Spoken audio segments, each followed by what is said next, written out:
Hello, everyone, and welcome back to another episode of the Green Dragon Podcast. I'm your host, Tom, and we are excited to announce that Isaac Gibson, who's been a regular guest on the show, is now a co-host. And so he's going to be doing shows with us, and we're honored to have our good friend Joseph White on the show tonight, talking about um, kind of daily news, understanding what's happening in America, why the Great Divide is happening, and how we can restructure that, and then seeing where the conversation goes. So, thank you, Joe, for coming on. Yeah, thank you. Yeah, it's really good to see you. It's good to see you too, man. Good. So, we were just talking about the crisis border crisis. Whoa, backwards. Yeah, the border crisis and kind of like what the agenda behind that is from either side. And so, I think what we were just talking about before we got into the show here was what the reason is for the Biden administration for allowing or pushing for the Texas border to be open. We were talking about like kind of like cohesiveness of each argument and stuff like that. So yeah, that's kind of where we picked up before we started recording. But yeah, Yeah, and in terms of like what you were saying earlier about the cohesiveness of the left, I see a bunch of different things in play because after just finished reading, like I said, Achieving Our Country by Richard Rorty, the main leftist philosopher, which Dr. Papadopoulos gave to me upon graduation, essentially. Um, you have kind of like the progressive thinkers, which I see underlying all of the leftist thought. Then you also see this kind of like New World Order government stuff going on. And I was just reading when I was flying back from New Hampshire a couple days ago about the new disease X and the treaty that they want to have with the World Health Organization. And the Library of Commons in the UK has a really good documentation of how that first came about and how they got involved with it and stuff. So when you say like the cohesiveness of the left, are we talking kind of like New World Order stuff or like liberal philosophy or like I would say progressive philosophy fundamentally, or kind of like just our political party in our country? Yeah. yeah. So I guess to kind of just recap a little bit for our listeners too about the whole cohesiveness thing we're talking about is we were discussing basically like why on earth are in particularly the leftists and the Biden administration allowing these people to come across our borders when, especially at this time, right now, we're getting into an election year. Why are they allowing this to happen when it's like particularly politically damning for them? Um, and what we were talking about was basically this idea of cohesiveness with ideas on each side. And I think that the left, especially the Biden administration, has this kind of cohesiveness of thought or idea that is not being portrayed in a very public way. They've kept everything very hidden. Like, we don't know why they're promoting LGBT things like in particular, or why they're promoting minority things in particular, except for to get an uproar and a rage or about just certain issues. Um, but I do think that they have a certain idea or thought that is that permeates through their actions that we just don't know the obvious reason for. But I still think it's there. I still think that the left and especially the Biden administration has a reason for all these things, even though it kind of seems stupid for us and kind of like, it doesn't make any sense. Like, why would they like have this conflict with Texas right now, right before the election? It doesn't have any sort of like practical outcome that benefits them. But I do think that it exists. There's a reason behind everything that they do. Whether or not it seems crazy to us, it's still there. They're just not willing to show all their cards. Yeah, and I And will actually, if I could say and speak on why do they think that, honestly, is because, yeah, where I really see, as we were talking about before we started to record, about how it's come to a fruition, all of these actions and these thoughts, is because of Dewey and Whitman. getting to the education schools, the idea of truth and the downfall of that. And again, Richard Rorty, the author of Achieving Our Country, talks about this progressive thought.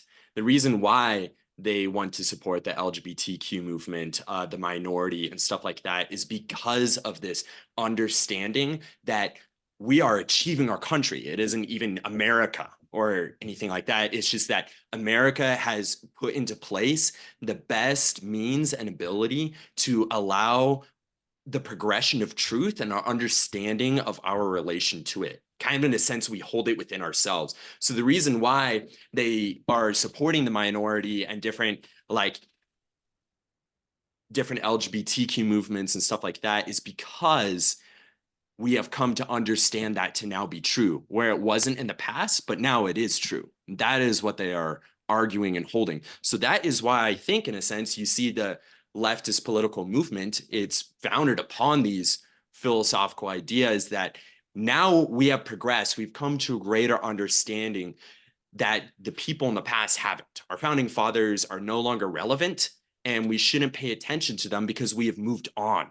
See how we have progressed. And they make all of the argument through history by their study of history, is seeing that because you can see the technological advances, and now that we have had the civil rights movement, we've had freedom from slavery, even though that everything that I'm saying could be argued for, but this is where they're coming from, is that we have progressed as individuals, as human beings, and in a sense, in our very nature itself. You explain more for both of us and for our listeners, like the relationship between the philosophy of Dewey and Whitman and like what we're seeing now.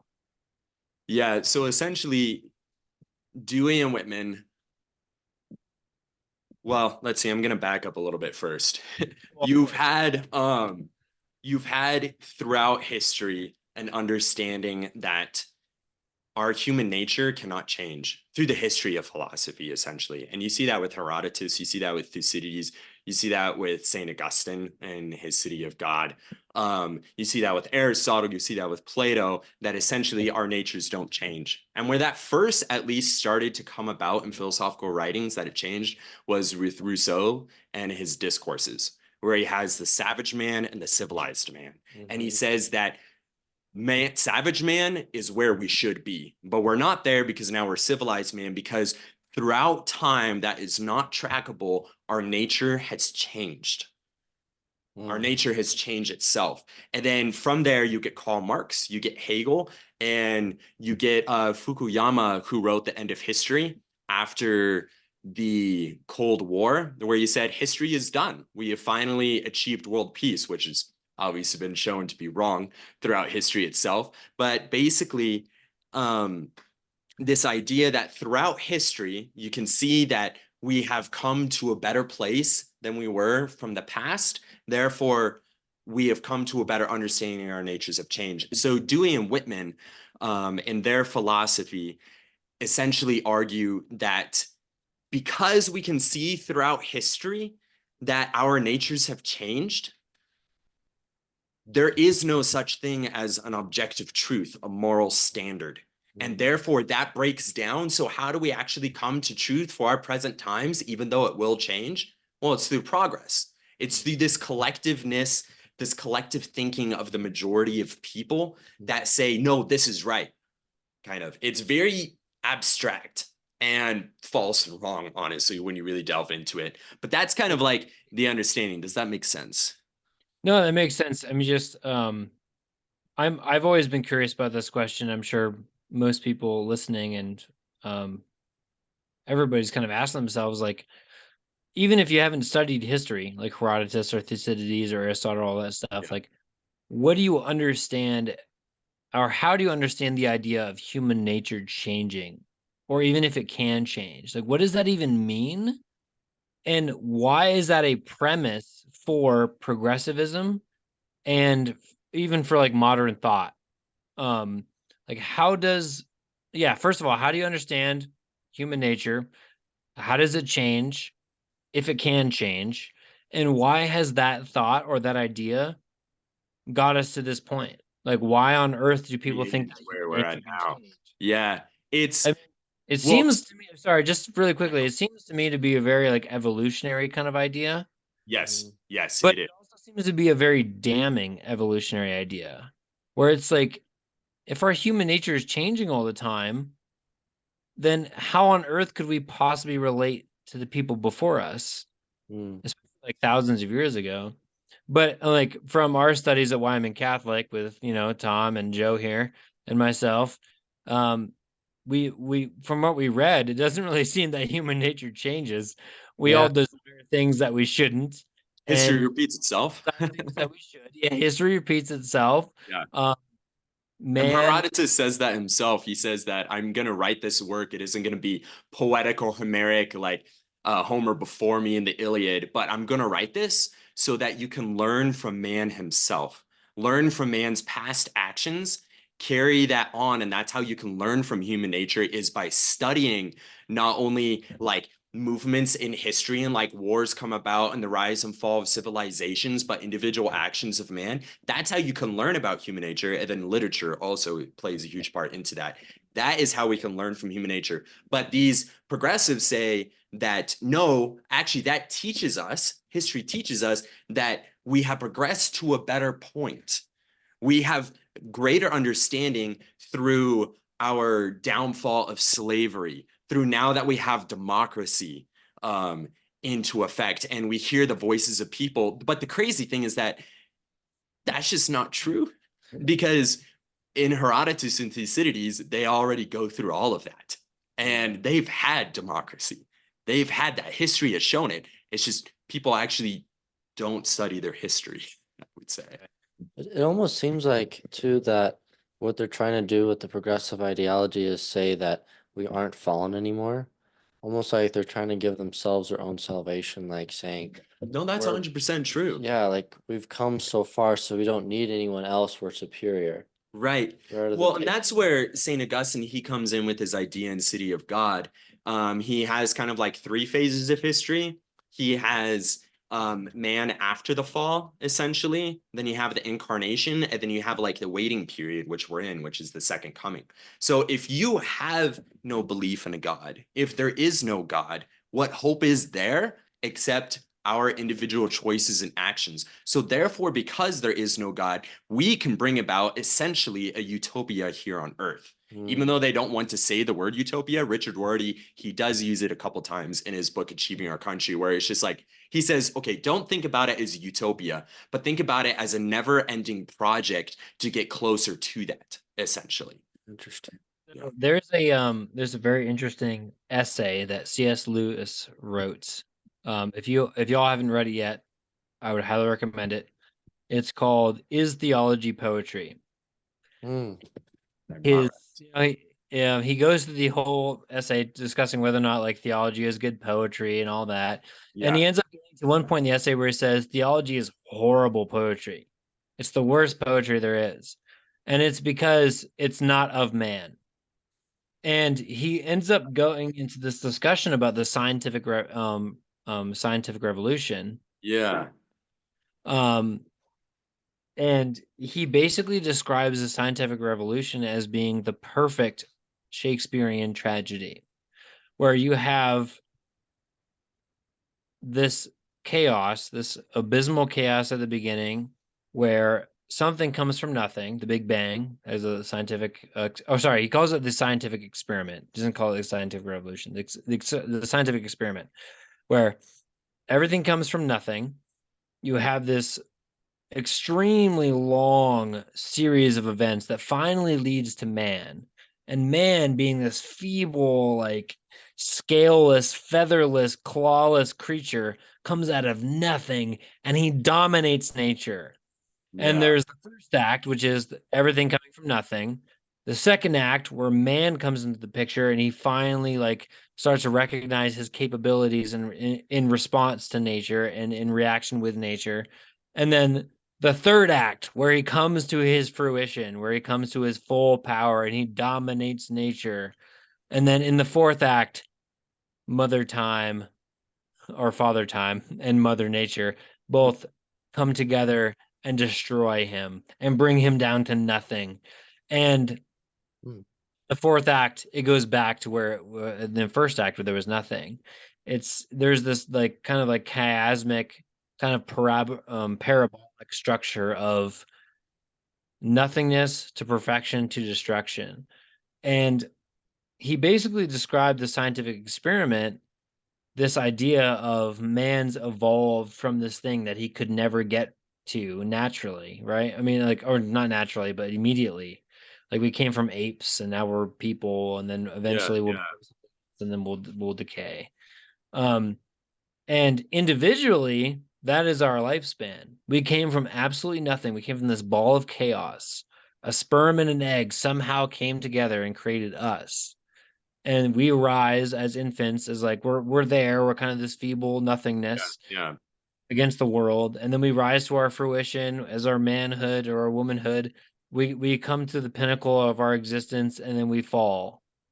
And that he was basically, that is the perfect explanation for the secular or modern man, is like that's all they have without God, is they have this vision of it's just me against the universe.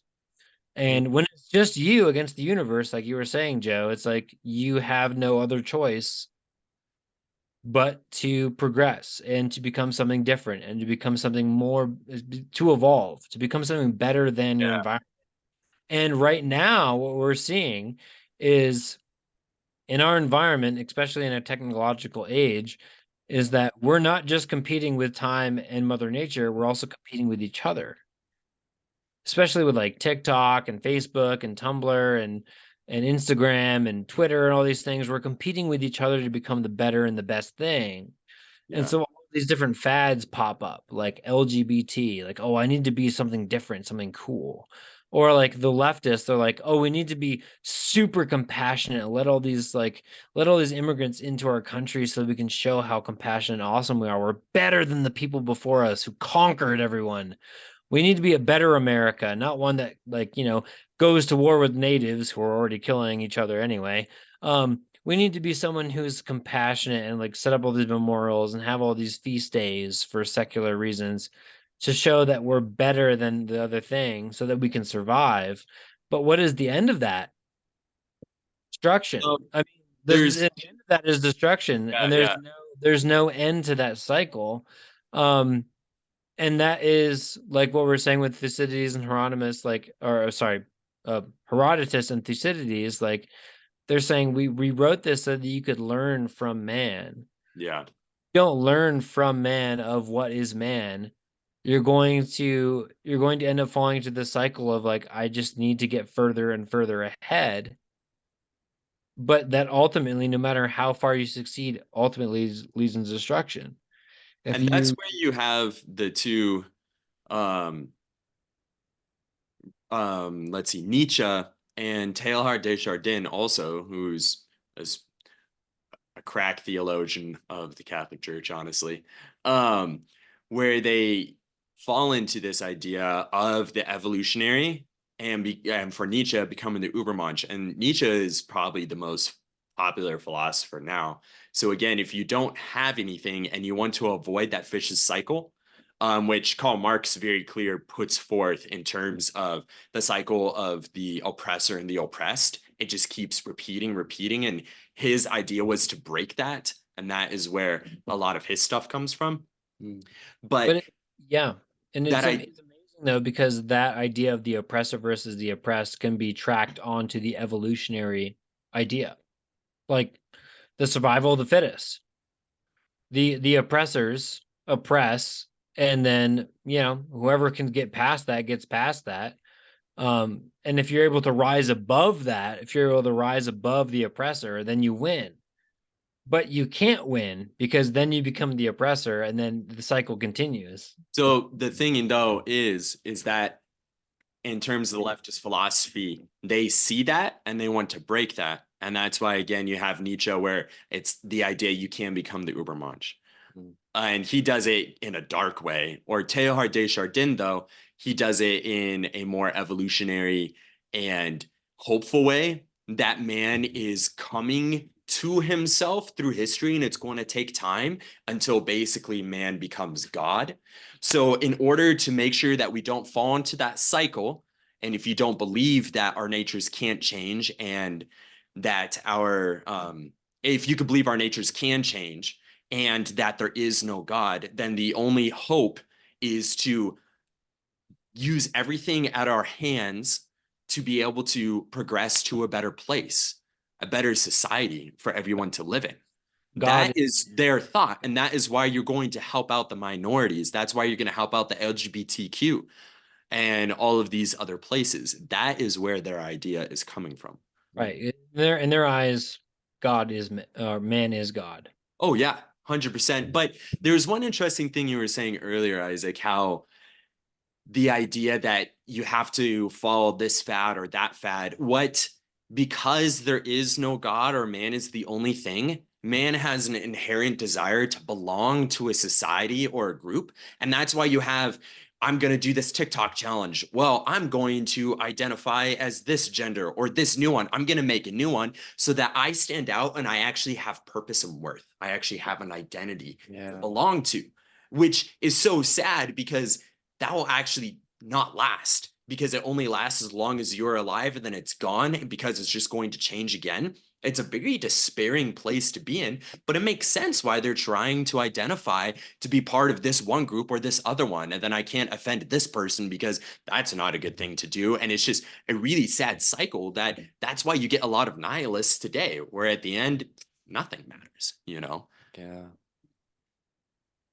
Yeah, it's interesting because like they're trying to say that their whole life's meaning comes down to what they decide it to be Yeah, or do or through their do, actions. Yeah. instead of realizing that there's an objective reality that's bigger than them and trying to understand what that means and then how they fit inside of that, which is a far more interesting life than trying to just kind of come up with your own thing as you go.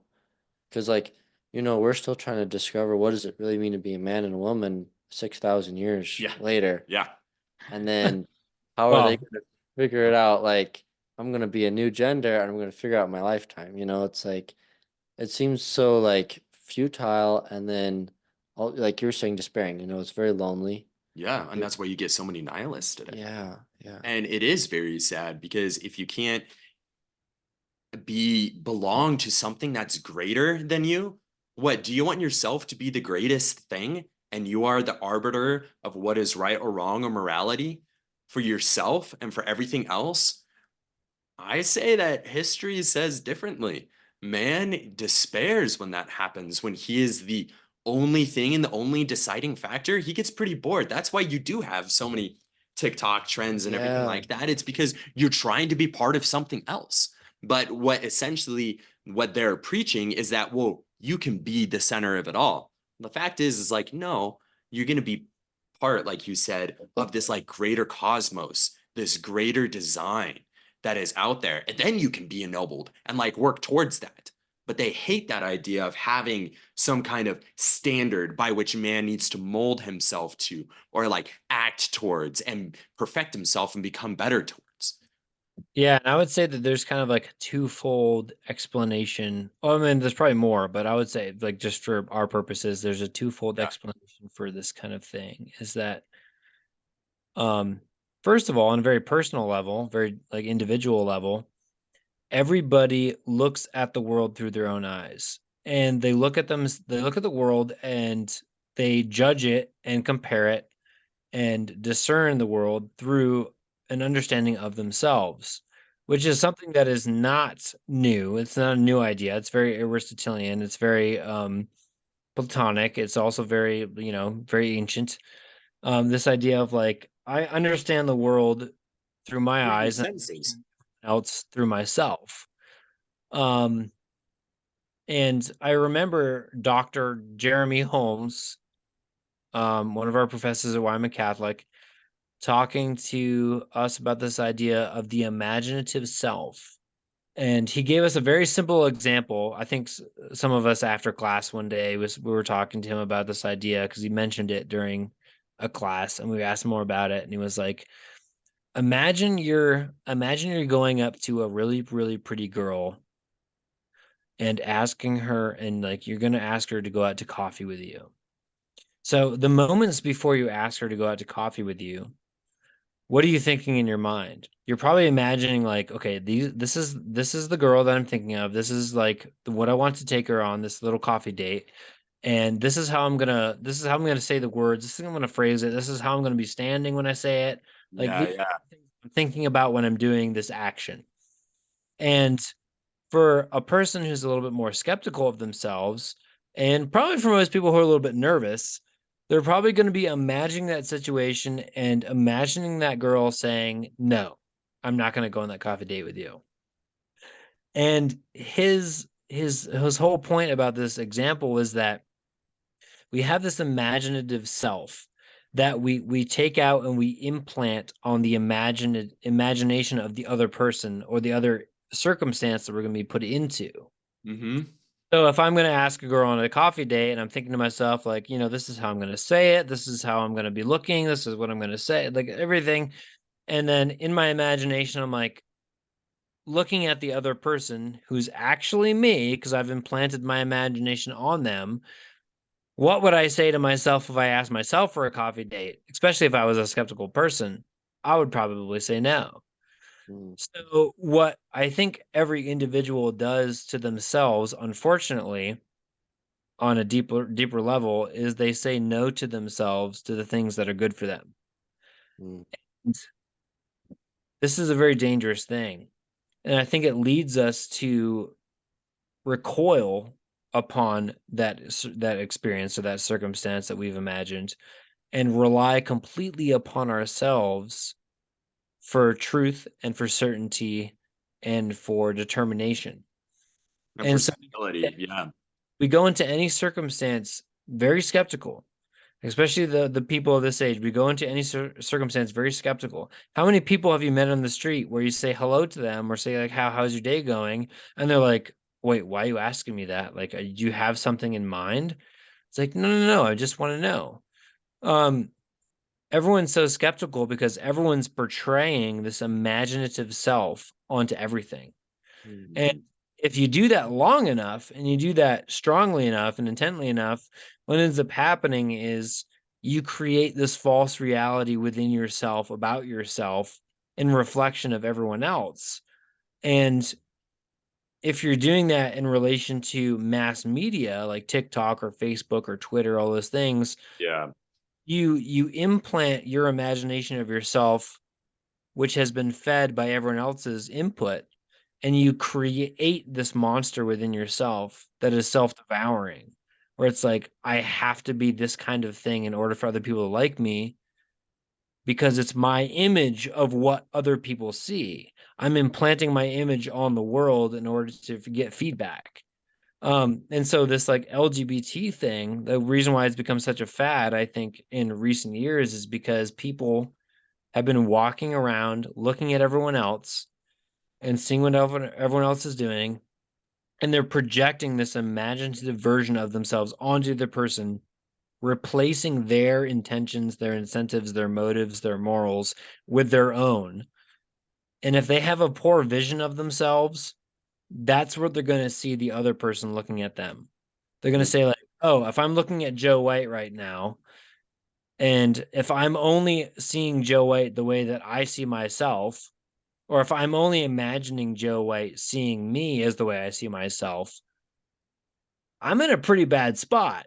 So I better make that better. The only way to make that better is to do something different.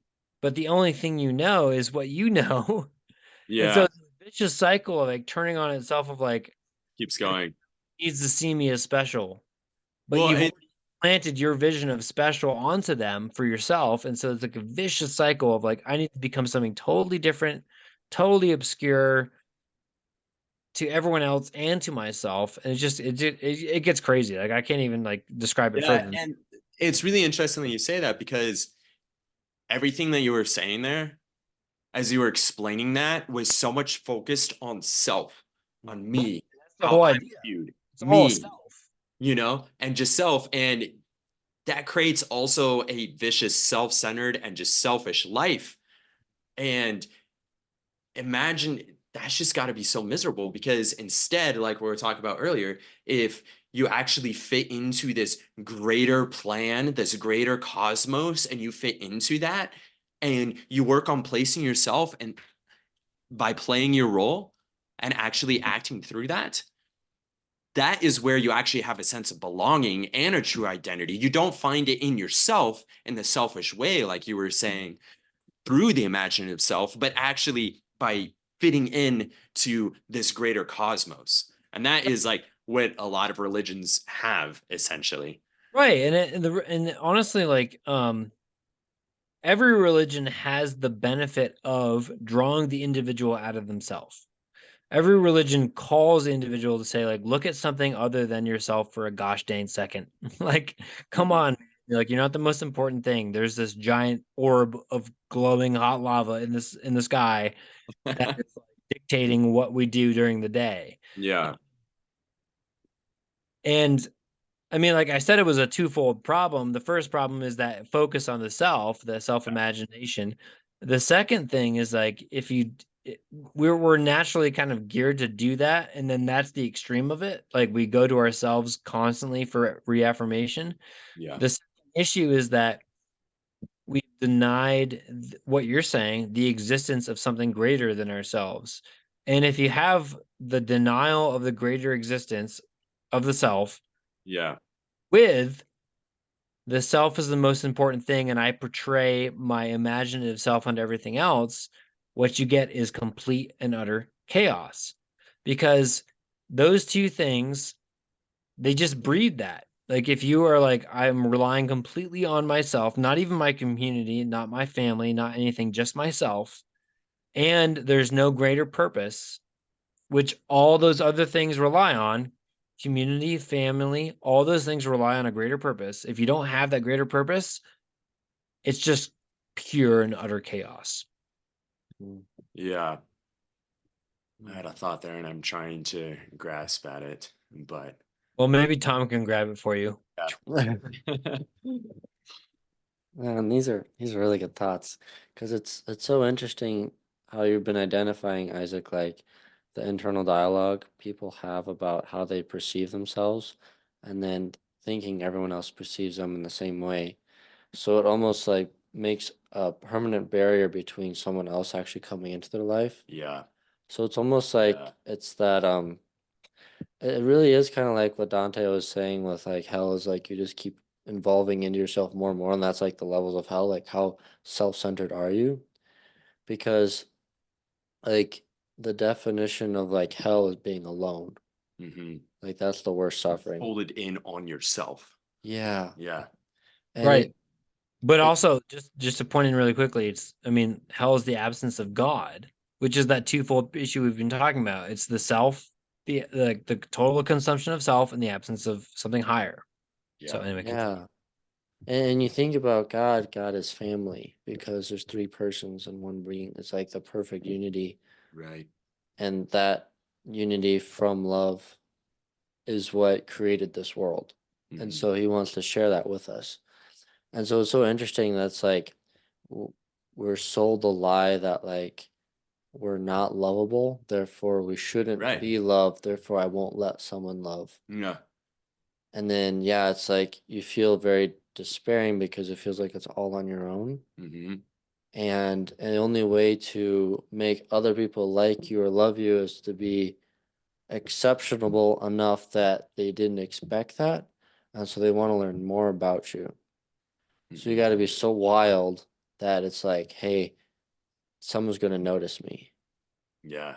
Because there's always that desperation of like wanting to be noticed and be seen. That's why people are hooking up all the time. Yeah, exactly. Yeah. Because there's Novelty. layers to this, but just like That's a lot. yeah.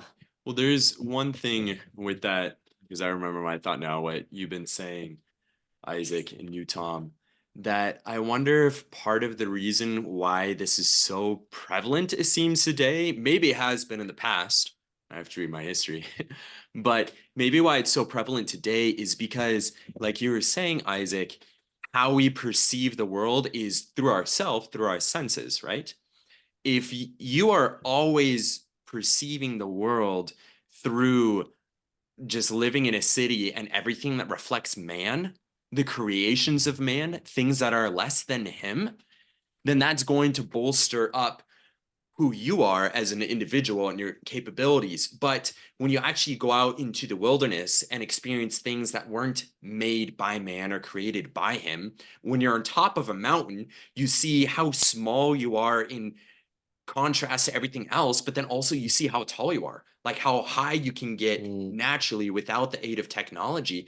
But today you see people completely surrounded and everything that they grasp with their senses is made by man. Like a story is that when I was able to lead people out in the wilderness for 2 years as a field instructor, I would get high schoolers every time who would always say, wow, look at that picture. That looks like the screensaver on my computer. It's like, no, actually, do you realize it's the other way around?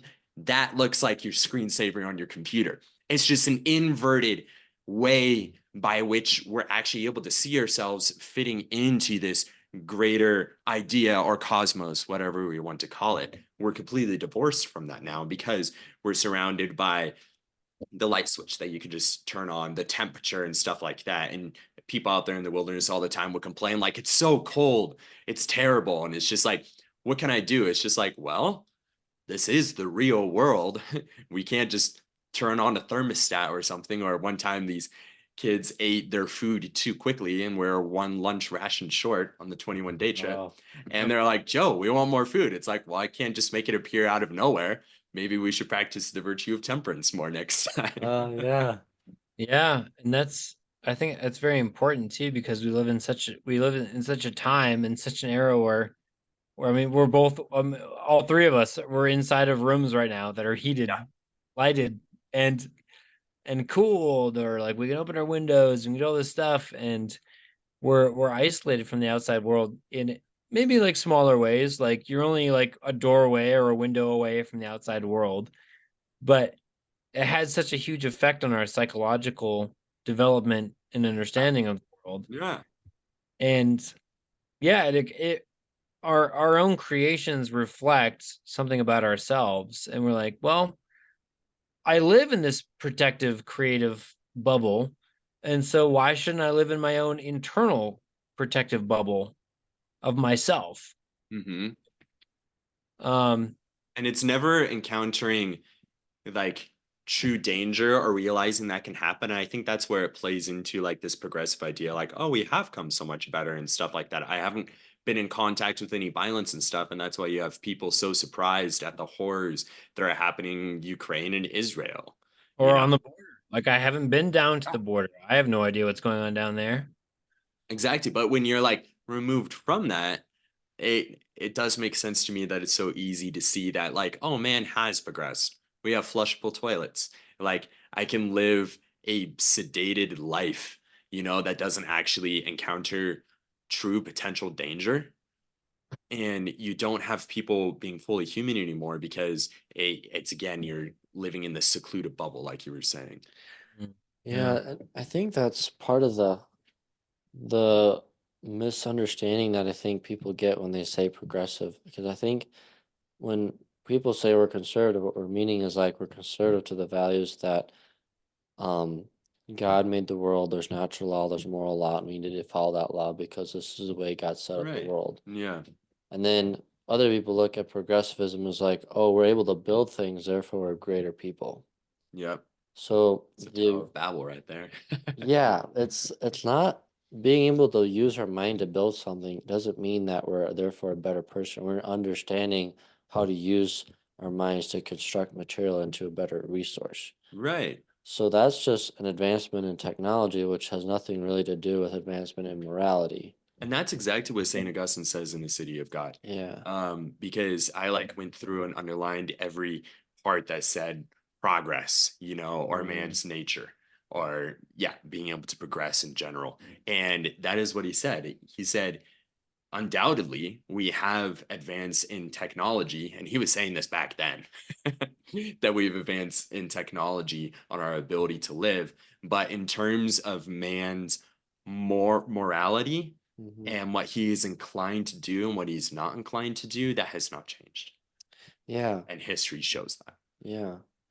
It's essentially because like what technology is it's the every form of technology is made for an um, essentially you reduce the amount of input for greater output. So every new layer of technology is doing that. So like you can condense energy into a substance like gas, which is higher power, so you can move faster with less. So Right. if you try to do the same amount of power with wood, you need like a truckload worth of wood for the same amount of energy you have in gas. Or like nuclear is like a million times more powerful than gasoline.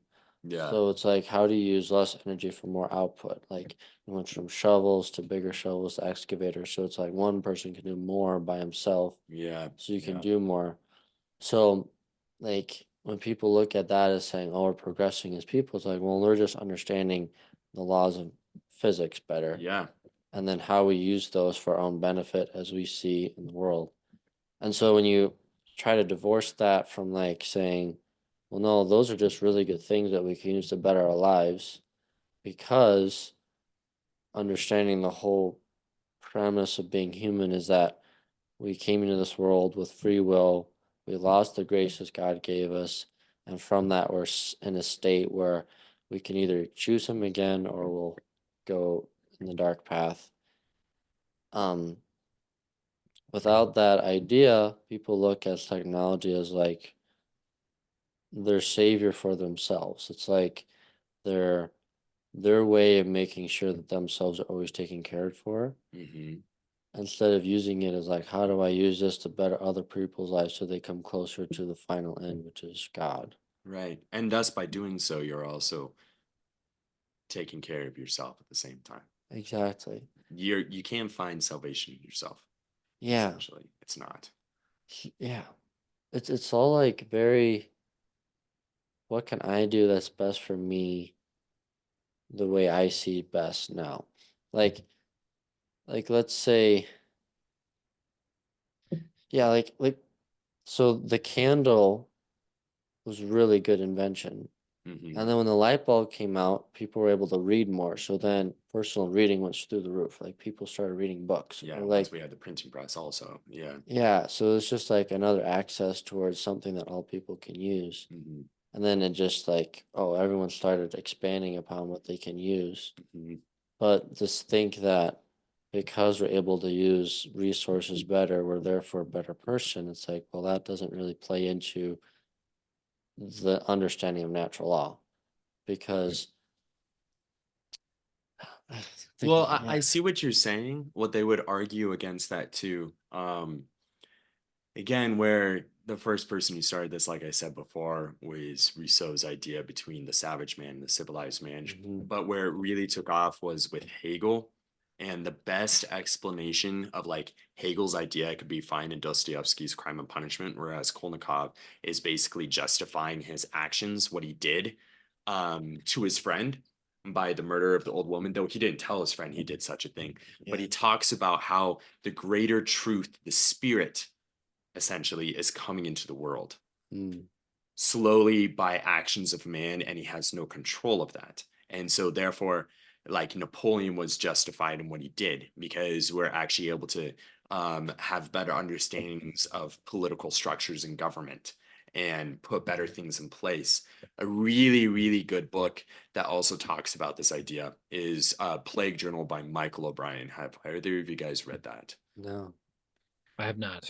it is it's a very good book about this journalist in contemporary times, but essentially he has this conversation with he and his father, and his father is trying to justify the idea of abortion, Mm. because it's like, well, it's better for society in the whole in the long run. Or yes, we're going to cut down all these trees on this mountain and destroy these beautiful landscapes and stuff, but we need to do that in order that we have better peace with man in the end in a society. But then his friend, the son, was saying, no, we can't do that because you're ignoring the individual people. Mm. We need to actually focus on each individual person. And Jordan Peterson talks about this a lot in terms of the sovereignty of the individual, Mhm. where we need to work on bettering ourselves and investing in each person individually. And that's what the son was arguing. And the father said, well, that will take a very long time. Like, our solution's faster. But then the son's like, that may be true, but my solution is the more sure way. And again, if you don't have this idea of belonging to this greater plan, then of course you're going to cut corners on morality and do things and justify it to say, well, it'll be better for the human race in the long run, because that's what I'm looking for, essentially. Yeah. So, I mean, how do you think that Rousseau's idea of the savage man Yeah. into what we're seeing now? And I guess also, I guess it would require a little bit of explanation about what the savage man is for Rousseau. But No, that's a good question, and how we got with that today. Mm. He says that savage man didn't have strife with other man because he was just by himself. He would have sex with a woman when he wanted to, then leave and not interrupt with another man. He would go get berries and pick them up from the forest and stuff. He wasn't in community with man, and so there was actually peace. Though I don't know if you can really say if there's peace because you just never have interactions with other man, essentially. But slowly through time that you can't see, so he says, we they started to band together, and thus you had different little societies and civilizations, and thus you have civilized man, and that's a bad place. And he wants to go back, essentially, though he doesn't think that's necessarily possible. Um, and so that is like the idea of the civilized man and the savage man, essentially. So today, how people are seeing that, yeah, in the past, maybe we were much better as savage men, but we can't return there. So we're going to use everything at our disposal, all of our means of technology, and like what you were talking about, in order to make a better society. And that's what they want to do all along, is make a better society, because essentially that's all you have to live for. And that kind of makes sense. Otherwise, you'll just become a nihilist, though that is where individuals tend to go. But if you're part of a greater society as a whole, you can work towards that. And you see that so clearly with Klaus Schwab's Globalization 4.0. And that was like the inspiration for my thesis. Globalization 4.0 and the World Economic Forum. And you have like the whole treaty about disease X that might come out. It's like for the betterment as a whole. And yeah, does that answer your question, Isaac? yeah, I think it does. And I would just comment that I think that in a very different way Yeah. that work society has been or is in the direction of reducing itself back to the savage man, especially within the context of social media. Say more. So, I mean, I've never used TikTok. I don't have a TikTok or anything. I've heard a lot about it. I've seen some, but I've also seen people's interaction on social media, like on Facebook or Instagram, Twitter, things like that. And what I have seen and what is pretty widely known is like, when you're behind the wheel of Facebook or Twitter, it's kind of like you're kind of like you're in your own car. Like you're willing to road rage when you're in your car, but you're not willing to do it in person. Um, there's this kind of like isolated, very personal view of your own world from behind your phone or your steering wheel, I suppose. Of I just do my own thing. I interact with myself, and my other reactions with other people are kind of just, they're minute or they're not very significant. Well, except for one thing, that's not necessarily Rousseau's vision of savage man, because Oh, no, it's man not. is No. so interconnected. So it would be like a savage man in a different sense, then I guess, because man That's does rely through social media and stuff to like put an image of himself, and he falls through that, like what you were saying earlier. right. So yeah, what I'm saying is that it's a different view of the savage man, but it's not too dissimilar. It's not too different. In the sense that when you're utilizing social media, the way that most people do, it's in a way that is very introspective and very kind of like this only affects me if I do this thing. If you post something on Facebook or Twitter or I see what TikTok, whatever, you're saying. Yeah. It's all about you. Whatever other people say, it doesn't really affect you, and you can block people, you can deflect comments, you can do all that stuff. Except that, in a It- sense, like you were saying earlier, it is affecting them in a very real way because they're putting their identity and self-image based on how other people react to them. Right, so it's like a combination of like being a savage, but also being social. So it's like a weird kind of like combination of like I'm isolated, but I'm doing it in a way that is social, Mm. which is very interesting because it's not how man is supposed to operate naturally, which is where Rousseau is wrong, where he's like the savage man is not how he's supposed to operate. Um, but we're kind of treating social interactions in a savage way, where it's like, I am my own person. You can't tell me, you don't know me, that kind of thing. Yeah. Like, you don't know my life. You can't say that about me, but you're putting yourself out there at the same time. It's a weird phenomenon where it's like you have people putting themselves out there in a very public way, but as Yeah. soon as they get interaction, they're like, "Oh, this is my post. This is my thing. You can't tell me how to live." Um, it's a very savage response to a social interaction. And I kind of see that that's basically how society is today. It's like it's a very it's a savage it's a savage way of living with a social response, and you have a savage reaction. I mean, like Well, it if is definitely true that we're just, because of our fallen state and fallen nature, as we believe, like you will naturally be savage, and that's why you need grace. That's why you need that belonging to something greater to not live in that state. right, and for even with those people that don't believe in grace, like you need community, you need family, those things. Mhm. Again, that's where Rousseau goes wrong, where it's like, no, you can't just pick berries by yourself or like sleep with every woman you want or like do things on your complete Yeah. own. Like you have to do things in relation to things of your own kind. Like Well, there's no animal on the planet that does things on its own. It does it in schools or groups or prides, or it does it in collective. Like I mean, every individual is its own individual at the same time, but it can't be an individual without a group. And there's a very interesting and insightful online course from Hillsdale. There's a lot of free courses on Hillsdale that you can take. So shout out to Hillsdale. There's this one course that you can take on Hillsdale that dives into Genesis. And he describes this one instance in Genesis where man meets Eve.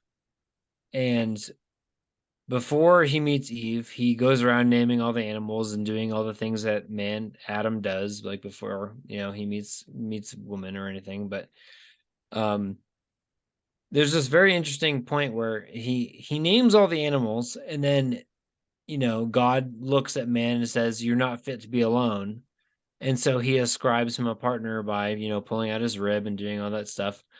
And it's the very first time in scripture where man refers to himself, where he says, "You are woman, from man you are taken."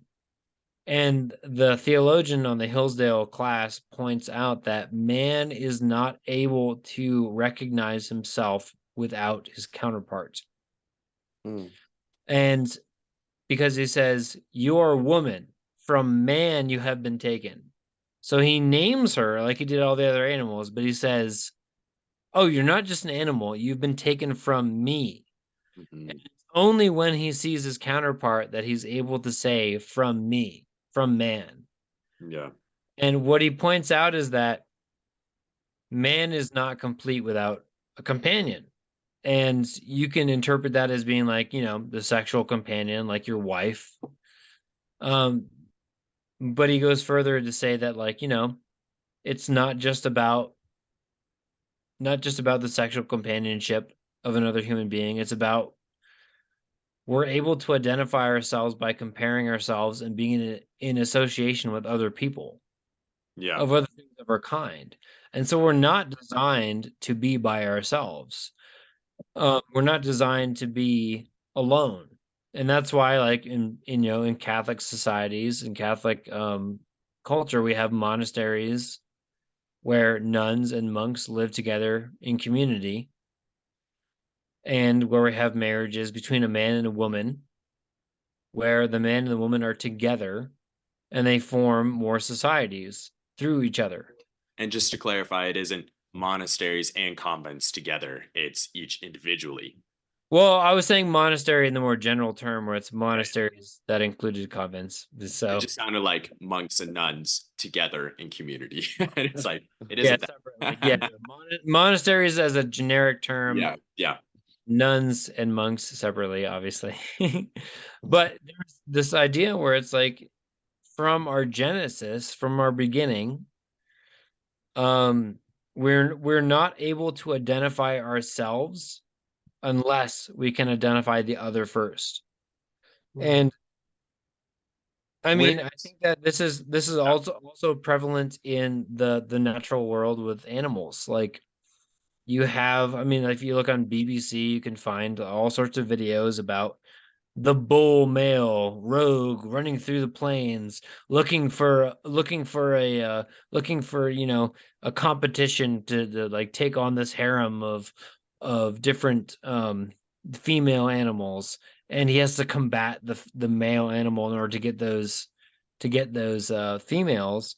And if he loses, he's a roam male running by himself out in the wilderness with no identity. In an unnatural way.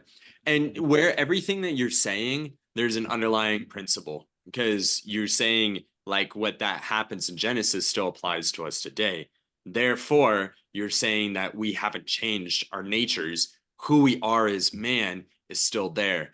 But that is where I think even more fundamentally Rousseau goes wrong, is saying that natures can change. Now, that being said, Rousseau contradicts himself a lot. I encourage people to like read him and see that he does. But that is one thing that he adheres to, is that natures can't change. And again, that's prevalent in society today. If your nature can change, if you, it's in flux, you could be whatever you want, change from one gender to the other, or even be a dog. People are like acting or identify as whatever they want, then there's just lawlessness. And this is the crux and craziest idea, is that, again, Whitman, Dewey, Richard Rorty, they say that there is no moral standard by which we need to adhere to. And in fact, Richard Rorty, in his book Achieving Our Country, hates all standardized like religion or anything that has a standard. He's like, no, there is no standard. We can progress and become better. However, how can you say that unless you have some standard by which you're saying you're progressing off of? Yeah. There needs to be something by which you can measure against that you are becoming better and moving to a better point. Yeah. And so they're denying that there is such a thing, yet their whole argument is basing off of that.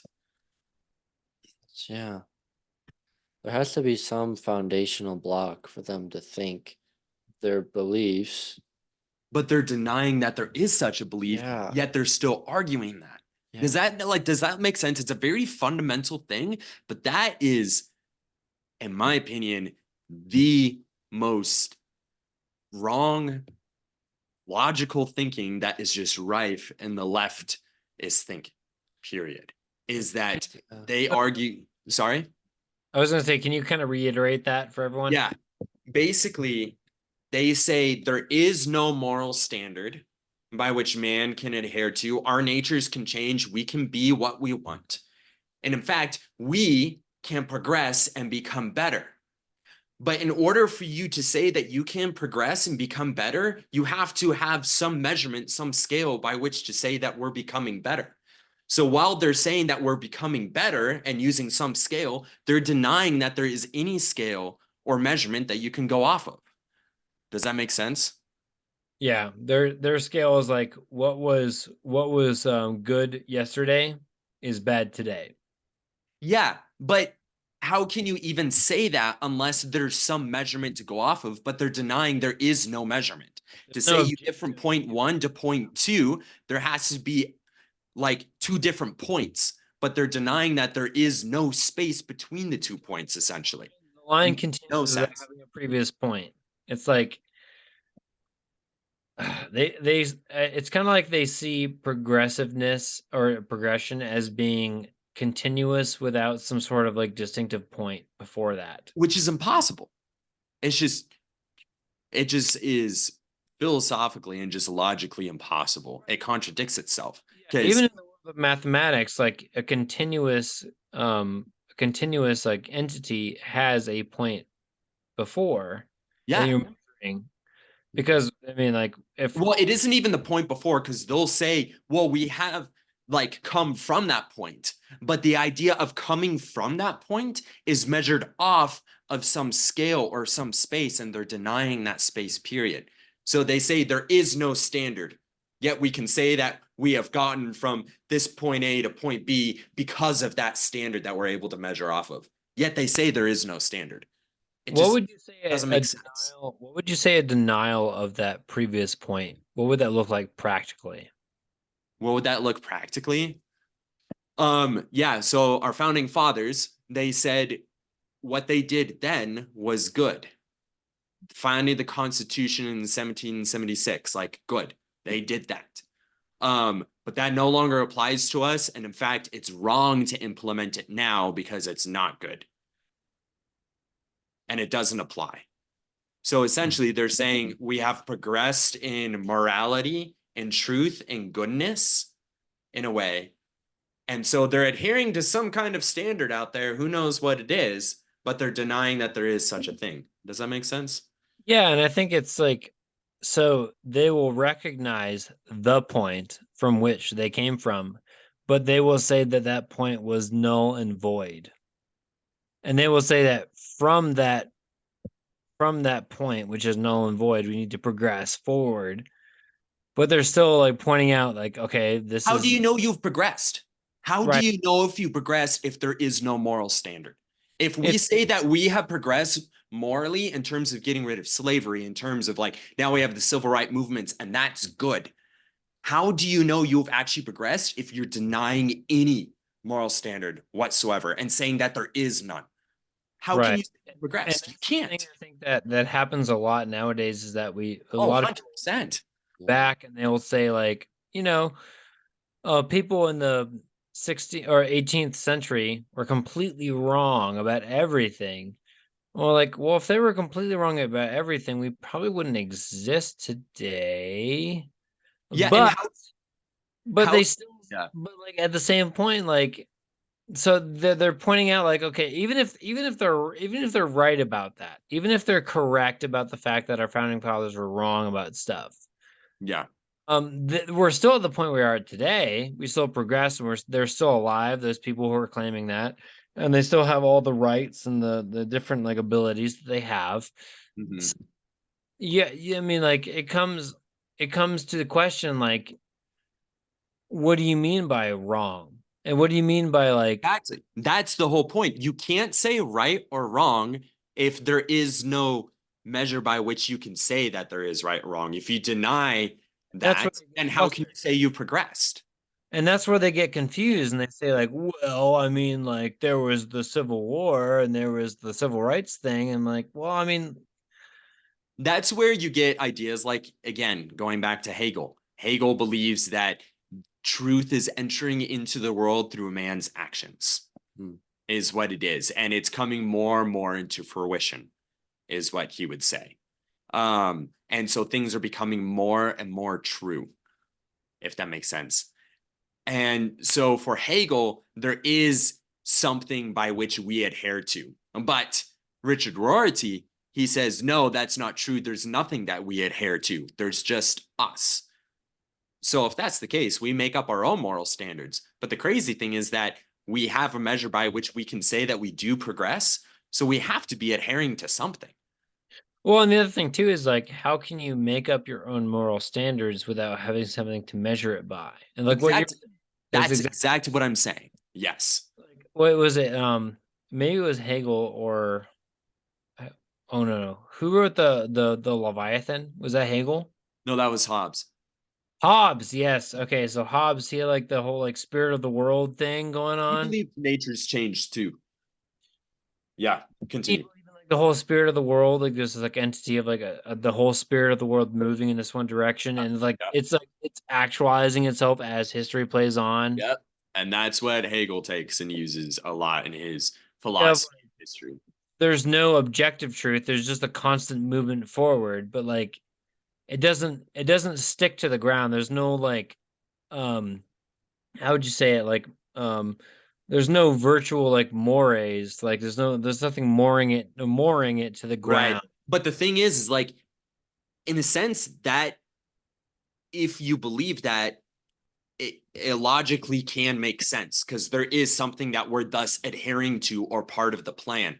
However, again, Richard Rorty, he says there is no plan. The only plan is what I decide and you decide and we decide together for the better of humanity. There is no plan. There's nothing we adhere to. There's nothing greater than us. The greatest thing is man itself. Yeah. Yet they say that we progress. But again, how can you say you progress if you have nothing to measure that off of? Yeah, this reminds me a lot of Kirsten Maslach's thesis and her oration where she talked about the difference between intellectual ideas and like physical moorings. So she like used like the terminology for like, mooring a boat to the dock. Mhm. If you don't have a rope that ties the boat to the dock, it's going to run adrift. Yeah. And so the boat represents the intellectual, like it runs off into sea and it searches the unknown. But if you don't have a place for it to dock and tie down to, it, it doesn't stay. And I feel like nowadays we have a lot of the intellectual kind of like shipping off to sea, but we don't have a lot of the moorings that tie it back down to reality.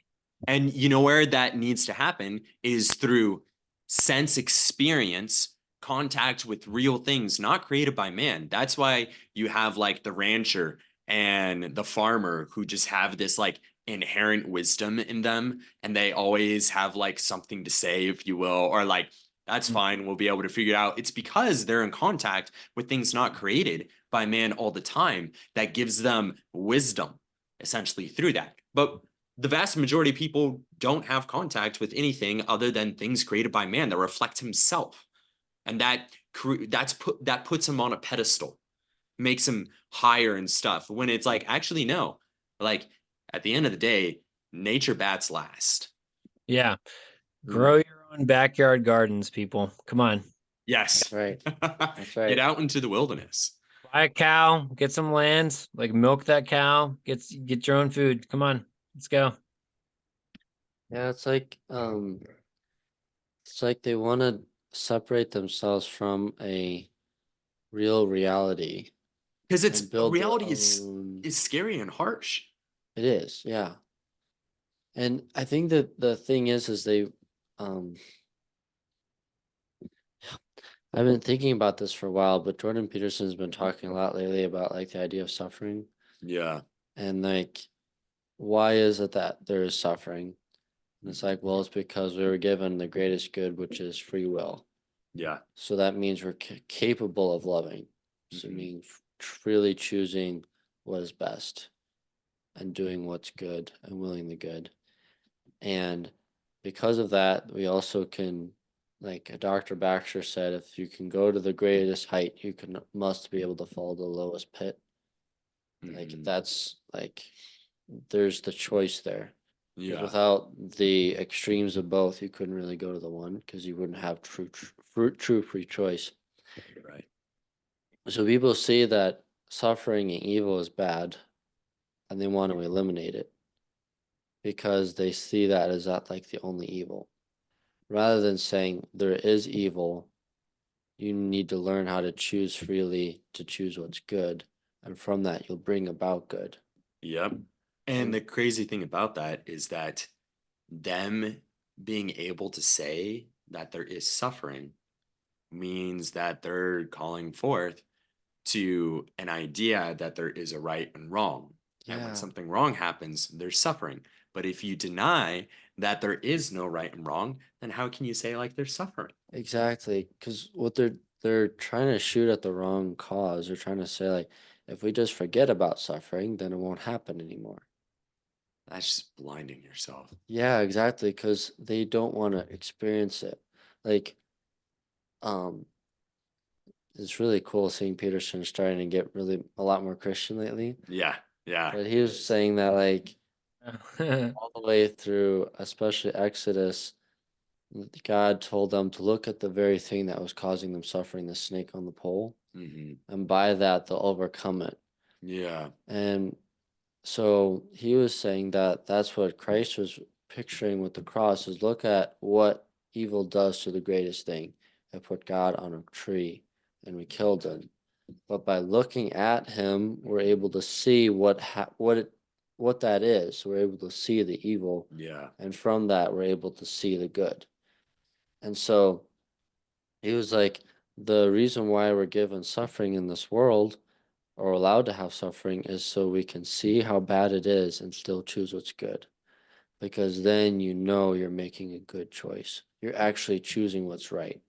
So you try to blind yourself and say, oh, there's no bad, then you're not actually fulfilling your capability as a person, choosing what's good. So you're actually inhibiting yourself from being able to love.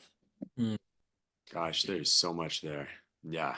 How do you think you guys have like seen suffering in your own lives and being able to like choose the good from that?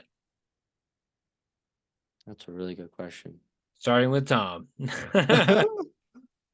Um, it's a really, really good question.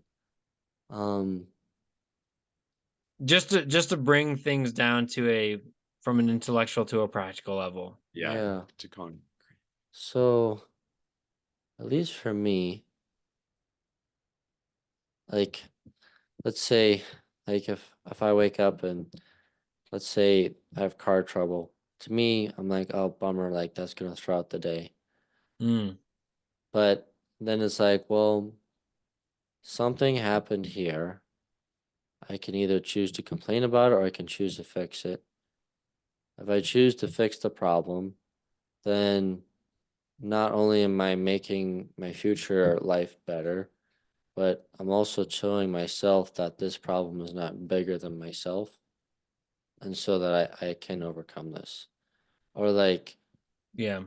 even like, studying a book, like coming to different answers. It's hard and it's strenuous because you're like, this doesn't make sense. Why am I not able to think about this? But then you're like, well, if I can overcome this struggle, I can come to the other side and realize, oh, I am bigger than that thing.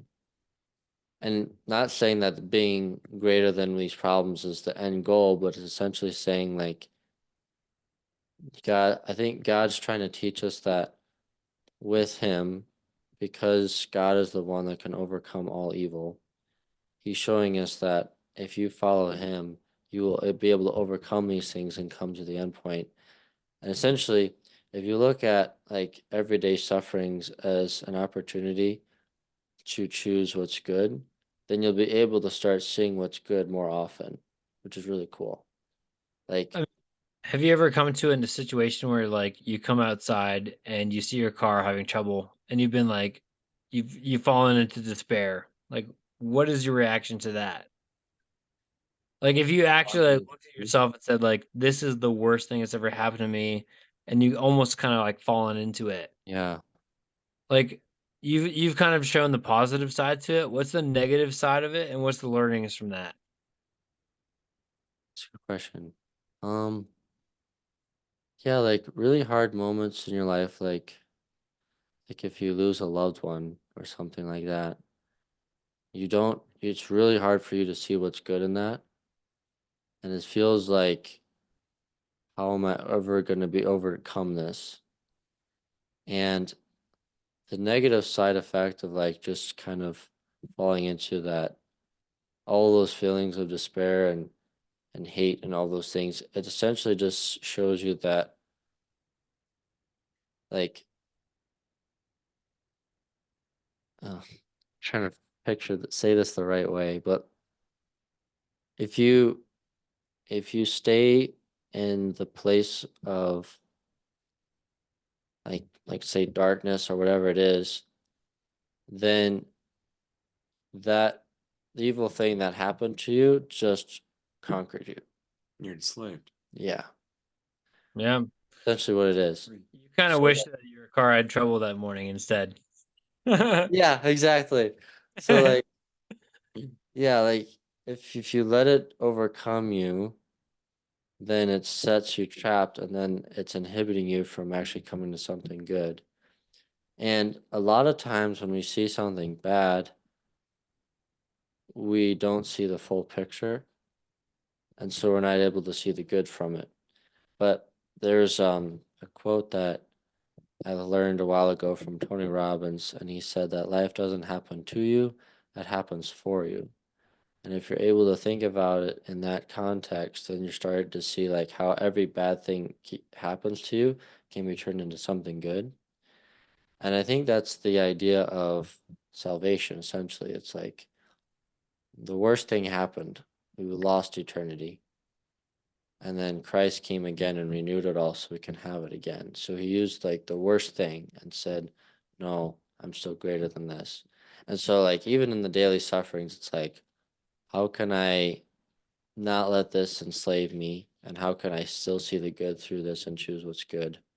And I Yeah. think that's what's the redeemable aspect of everyday life. And then that'll start playing out in bigger things.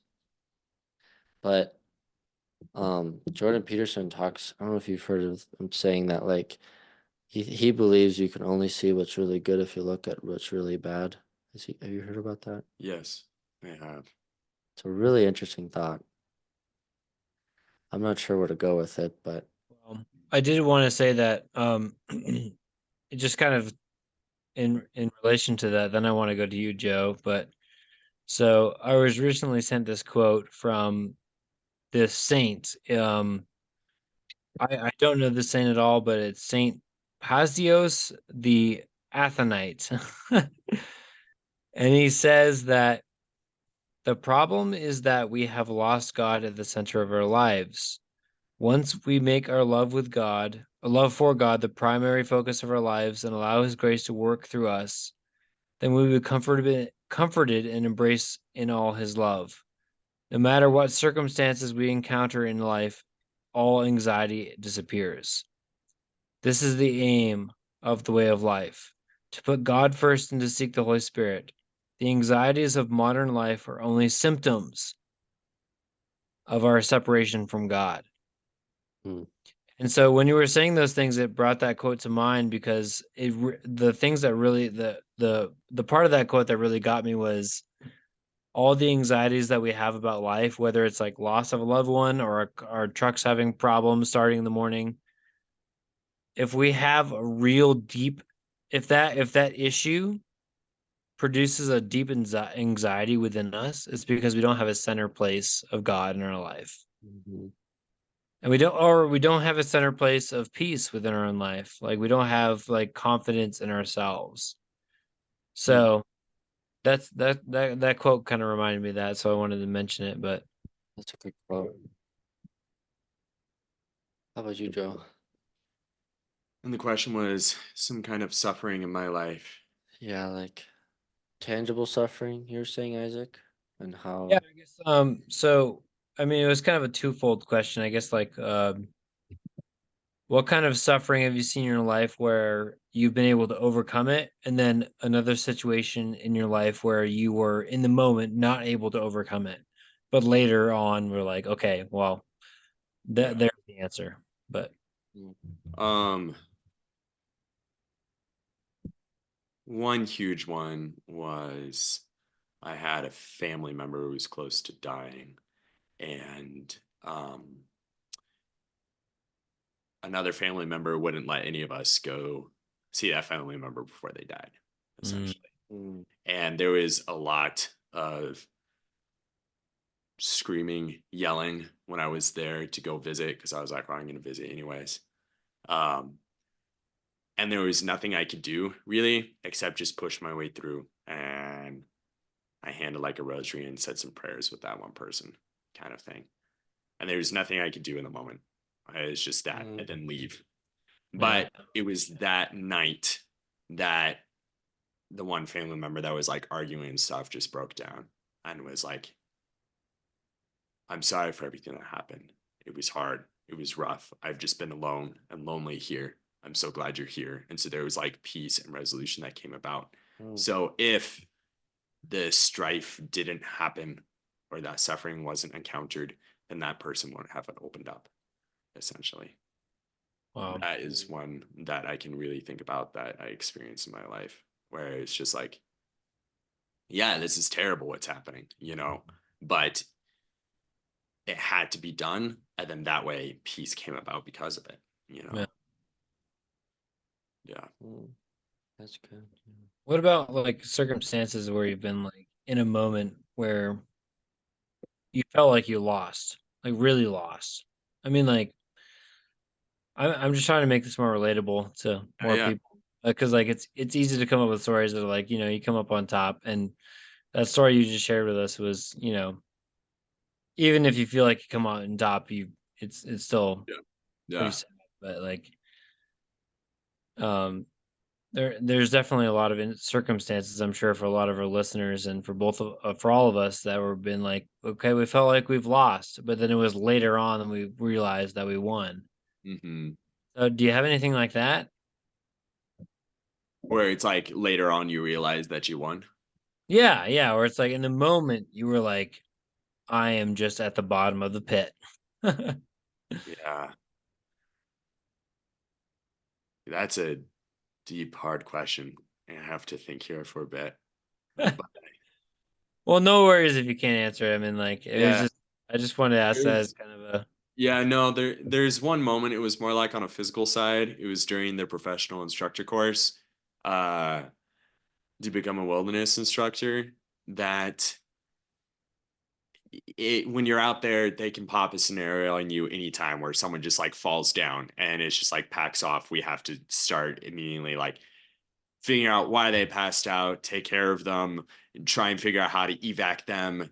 And it could be one of your teammates that it happens to anytime. So you're like very wary of everyone around you, kind of thing, also. So there's like some competition kind of going on that's underlying throughout the whole trainings for like 10 days straight.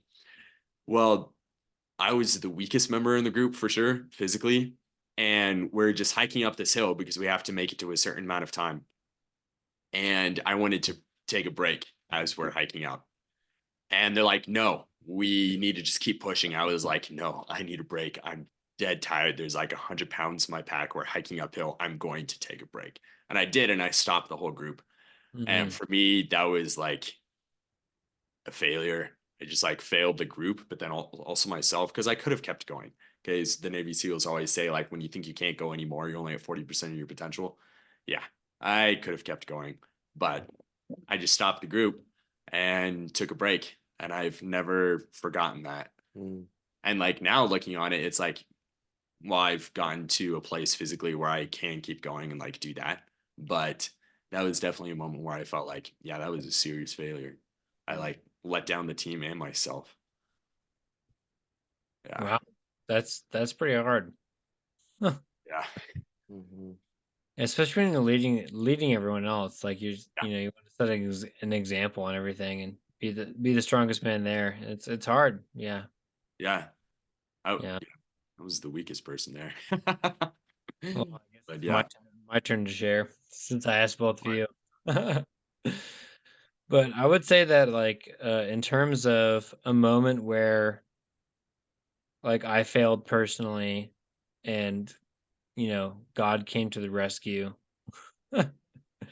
It's kind of a long story, but when I was probably about 14 or 15, I used to jump onto a train.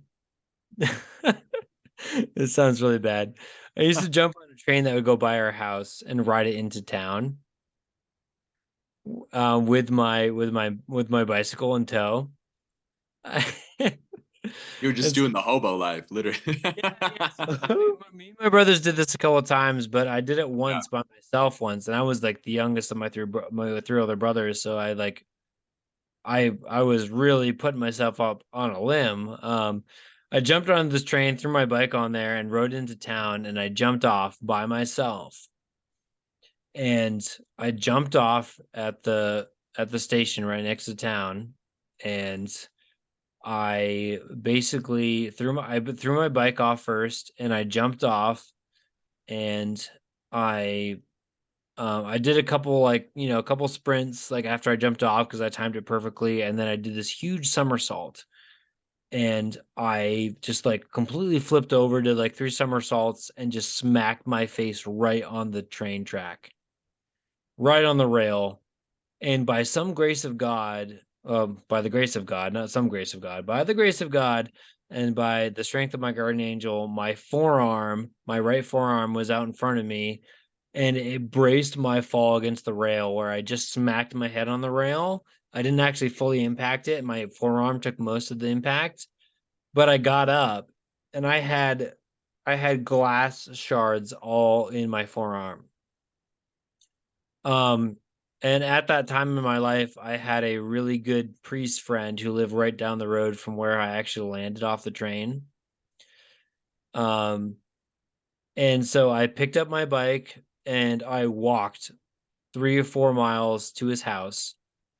And he was having a anniversary party for his parents' marriage at his rectory that I didn't know about. And I walked in and I was just like, I've completely screwed up. I did something completely illegal. I hurt myself really bad. I've probably disgraced myself completely and just made a complete fool of myself. And I walked in and I saw Father Jeff right away, the priest, and his secretary was in the kitchen, like chopping up something for like some hors d'oeuvres or something. And I walked in with all these glass shards in my forearm, and my arm was bleeding. And I was just thinking to myself, like, yeah, uh, this is the stupidest thing I've ever done in my life. I'm a complete failure. And I was just trying to do something cool like my brothers did, and completely hurt myself. And immediately, without question, both Father Jeff, the priest, and the secretary, they immediately pull all the glass out of my arm and they bandage me up. And they're like, hey, like, okay, now that we know you're good, do you want to like hang out with us and join the party? And they obviously called my parents and everything and did all that, the responsible stuff. And my parents came by later, but it was one of those moments where like I felt like I was completely lost and just, I mean, it wasn't very like spiritual lost. It was kind of like I'm just like, I did this really stupid thing How and old were I didn't you? know what I'm supposed to do afterwards. And so I just walked to the nearest place I could get to. And they just treated me with so much care. And I just saw a lot of God's grace in that moment. Um, How old were you, Isaac? I was like 13 or 14, Okay. Yeah. but I was jumping on trains and riding into town. I did that multiple times. I can tell you more stories about that, but I probably shouldn't. But um, but yeah, so that was a moment where I saw like myself as being a complete failure. I mean, like not me, not in like an emotional, spiritual sense, but just kind of like, I hurt myself really bad and I did a really stupid thing. And despite how horrible and embarrassed I felt, because it took me a long time to knock on that door and be like, I need some help. Mm. Um, and they didn't ask me any questions. They just bandaged me up and were like, "Hey, have some lobster." It's all good. Um, but yeah, that was kind of my experience with that God moment, I guess you could say. Um, but I had an experience, I think, last year, which was kind of the opposite. And later on, I realized it was a blessing. I was driving down to Louisiana in my 1983 Bronco, and I broke down in this little town called Electra, Texas, in my Bronco. The front end of my Bronco, like the front axle, basically exploded. Um, and I got out of the car. It was a Sunday morning, so no shops were open or anything. No O'Reillys or anything in Texas were open. And I got out and tried to fix it myself. I couldn't. I didn't have the sufficient tools to get it done myself. And I ended up calling a tow truck, thinking that I had AAA, but I realized I didn't. And I ended up having to pay like $1,000 for that tow to get to Dallas.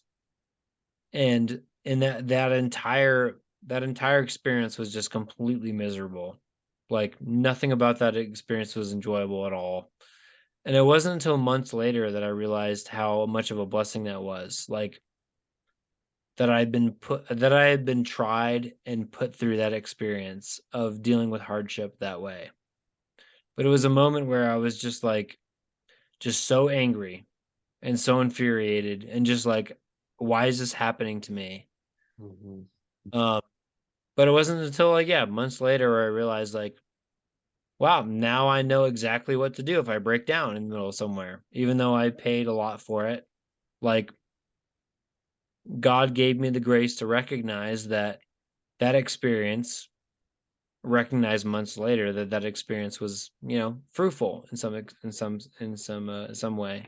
So there you go. Because it There's wasn't just a reliance on yourself kind of thing, but having to realize that, yeah, you aren't the one who can tackle and solve every problem in a sense. Well, yeah, and that was the funny thing too, is that in the moment I felt like it was just me.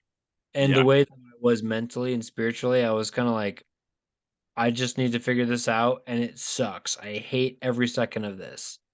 But if I had just like put a little bit more trust in God and just prayed, probably like while I was waiting for the tow truck to come, I probably would have been happier. But it wasn't until months later that I realized like, yeah, I mean, God was helping me all the way through, even though I wasn't asking for it. Yeah. Mm. Yeah. Yeah. Makes sense. Yeah, it is interesting. Like I just had an experience last week and I haven't really seen the benefits of it yet, except maybe that I'm just a lot more thoughtful about everything I go into now. I got scammed of a lot of money. Oh no. Yeah. Mm, And yeah. I I realized that after it happened that I was like, well, that was really stupid. I thought it was legitimate, but realizing now I'm like, okay, there were some warning signs that I didn't pay attention to.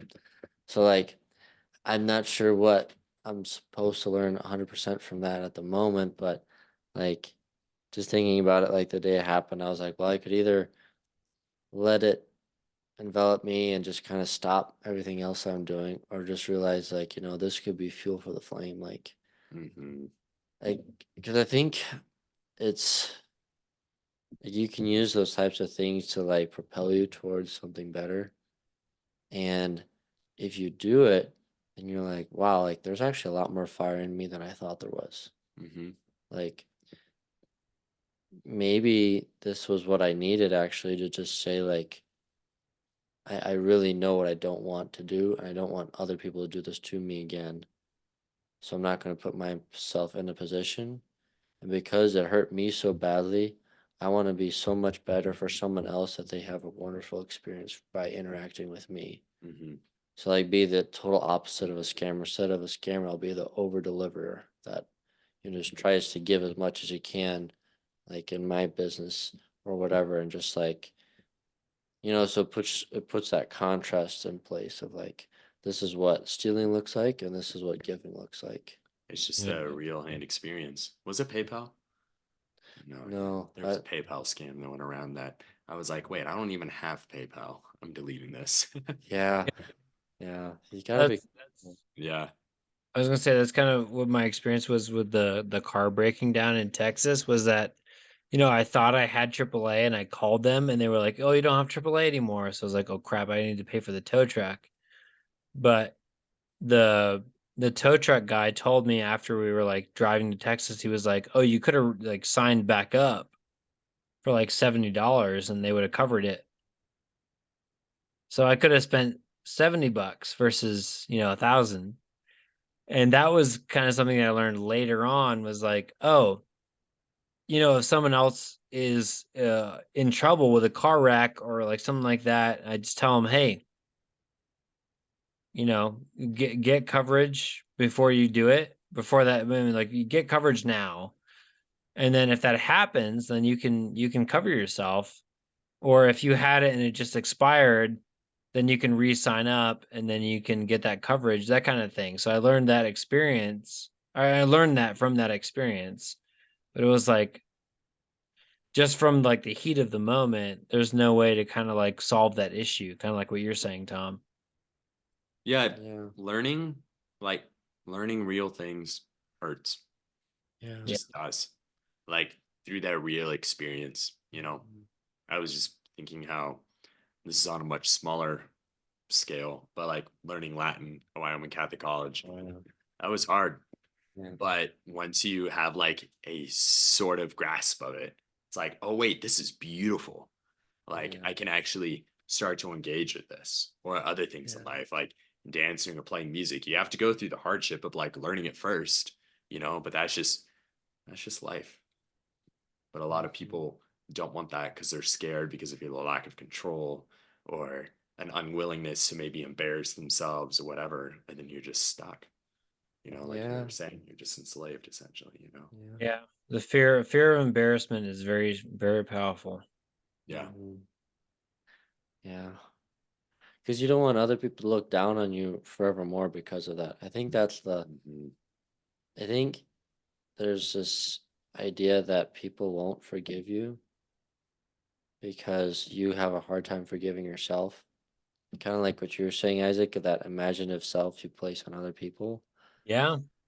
So, like, if you embarrass yourself in front of others, you're like, oh, they're gonna not really want to be around me anymore. Yeah. Right. But Yeah, go ahead. then if you just think about for 2 seconds, like, well, if they did something like that, would I forgive them? And you're like, oh yeah, I would hold Right. that against them. Like, That's why the would I do cure. that? That's the cure to the whole thing. And I've honestly been struggling with this for a while and like have been working on it a lot is like, okay, if I do something that I think is embarrassing, do I think it's embarrassing or do I think that they think it's embarrassing? Yeah. Like if they did that same thing, like if I farted in front of a bunch of people, would I be like, would I laugh at it or to be like, oh, you're stupid and you're horrible?